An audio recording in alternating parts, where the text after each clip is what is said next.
Hello and welcome to a Smurd P video, and today we're looking at the Uncanny X-Men issue 12. We have this beautiful cover with Gambit on the front, and it's all about pains and debts back. So this is written by Gail Simone. Artist is Gavin Guidry. Color artist Matthew Wilson.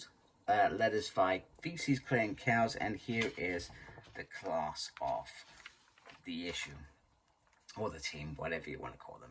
So Rogue is struggling, and it's all about the last issue where she asked Gambit to go a little bit harder on the team because she felt like they were treating it as a game and wouldn't take real scenarios where they are in danger seriously. So she's regretting that decision and feels really bad, and she wants to apologize. However, the kids are already out and training. And I love the little bit of growth between them. The race relationships are growing.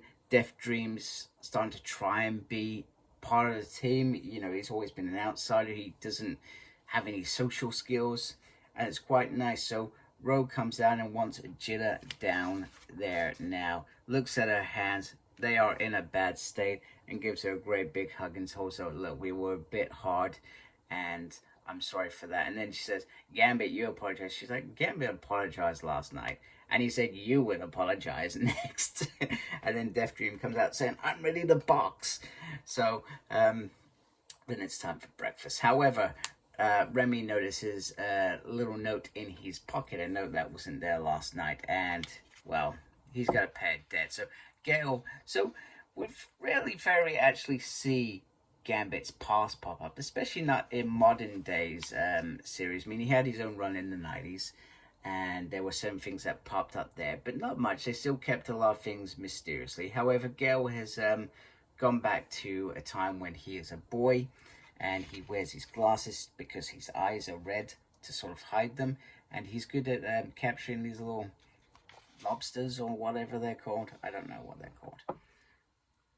I'm trying to see. They're not there. Anyway, you can imagine he gets called a freak, and his father's told him not to fight, even though he's a great thief and he wants him to get to that point, but he doesn't want him to fight. So as such, he's very stubborn, and he's lost his mum, and he antagonizes them to take a beating, so forth. However, he is found by the Vig, and the Vig is clearly a mutant, perhaps, and he looks sort of like a little bit like a crocodile.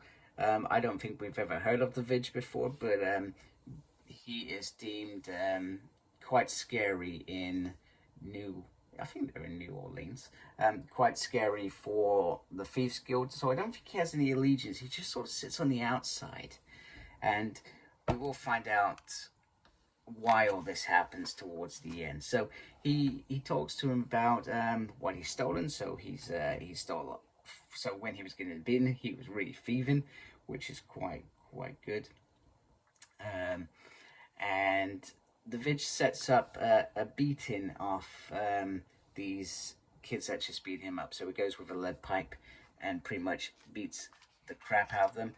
This boy knows about Belladonna, so there's clearly some more interactions between them. He says, I'm going to beat her.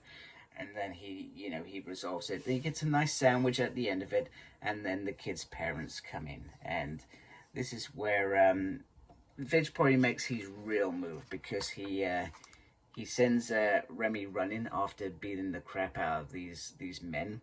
And he runs, and guess where he ends up? At the sanctuary. And he meets Mr. St. Juniors, who we are obviously well aware of, and we have no idea of how that past connects him, but he takes him in. He teaches him stuff. However, Remy gets a paper, and he reads that these people here that were left there ended up being killed by the Vic, and now the Vic owns Remy in some ways, and says, you are going to pay to me 25% for the rest of your life, and you never be late on that. So in secret, he's done this, probably very ashamed that he's done it, but he's always done it. However, this time he is not going to do it. You know, he says, look, I'm a man now. I mean, he's an X-Man. I'm not going to do this anymore, especially when the price is one of those children. So I don't know what he does, whether he eats the children or what, but, you know, he says it ain't going to happen this time. So as you can imagine, the Vidge goes straight in, gives him a little nick, but Gambit's like, I ain't a kid anymore. And what the Vidge didn't notice, which he noticed earlier, was Gambit's a lot better at being sneaky, and he puts in a big pile of cards into his pocket. Now, the other thing, which leads back to why he got a beating in the first place and how he ended up being owned by Vidge, was Vidge actually paid for those kids to beat him down. He did that just so he could get to this point of control, and that's what this whole thing was about, controlling Gambit. And all these years, Gambit just let it happen. And now this time he said, nope, not anymore. He says, those kids know where you are. I suggest you run. And the tables are turned. The nightmare is over, and Gambit's probably lived with that for a very long time. Then he goes home. He's got the little shrimpy things on, and he tells them how to eat them, which I thought was interesting. So I don't know whether Gail knows how to do that, but I like this little backstory. I thought it was a nice little backstory, very interesting, and that's what this is about. It's about character development, and this is once again Gambit saying, I don't need to deal with this anymore. I'm a man. I'm going to move forward. Put this to bed. And that's what a lot of people do. You know, we all have pasts, and some of those pasts aren't very nice. And sometimes we have to move forward with our lives, put those to bed. I mean, don't get me wrong, I don't owe somebody 25%, but, you know, like most people, I have my share of demons that I have to deal with, and you know, to make me a better man, and, you know, with my family and stuff. So our story ends with this lady who's been waiting all day to see the mayor. And we have to do something about the mutants. So we've gone down a hate route now. So I guess we'll find out what that's all about in the next issue. We got a little bit about Gail in here. And I think this popped up in one of the X-Men Hunt issues, which I thought was strange. I think it sits quite nicely here with her talking about everything. Maybe this is exactly the same article. You got the letters there as normal, and then we've got this next issue 13, which is coming out. I think this is coming out in a couple of weeks. So anyway, it depends when you watch this. It may already be out. So I hope you like my video. If you do, please do support my channel by subscribing. Thank you for watching. Thank you to those that subscribe to my channel already.